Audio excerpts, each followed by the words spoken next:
ఇంతకీ మీకు steel ప్లాంటా, ship యార్డా, ఏషియాడా, జింక, బంక?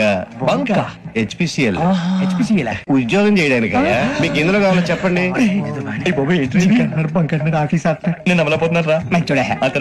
ఏంటయ్యా డిస్కషన్స్? మాకు నీ ఛాయిస్లు ఉంటాయి అనుకోలేదు. మీరు సడన్ గా జింకు బంకు అంటే సింక్ అవడానికి కొంచెం టైం పట్టింది. ఇంతకీ మీకు జిఎం కావాలనా, ఏజిఎం కావాలనా? అతను పిలుస్తున్నాడు చూడు బాబు. జిఎం అడిగితే ఎలా ఉంటారంట? ఏజిఎం అంటే వెంటనే కొంచెం పెద్దదిగా ఉంది.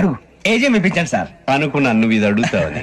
జిఎం అంటే జనరల్ మేనేజర్, ఏజిఎం అంటే అసిస్టెంట్ జనరల్ మేనేజర్. చూచండి, మాకు జిఎంఏ కావాలి.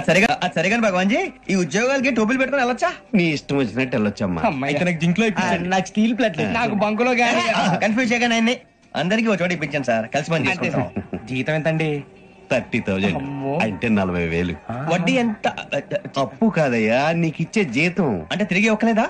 ఫ్రస్ట్రేషన్ లో ఉన్నట్టున్నాడు. అవునండి. నువ్వు ఇచ్చిన వాళ్ళు తీసుకోరు. మాకు అవసరం లేదు. అంతేకాదు ప్రతి నెల గ్రాట్యుటీ, పిఎఫ్,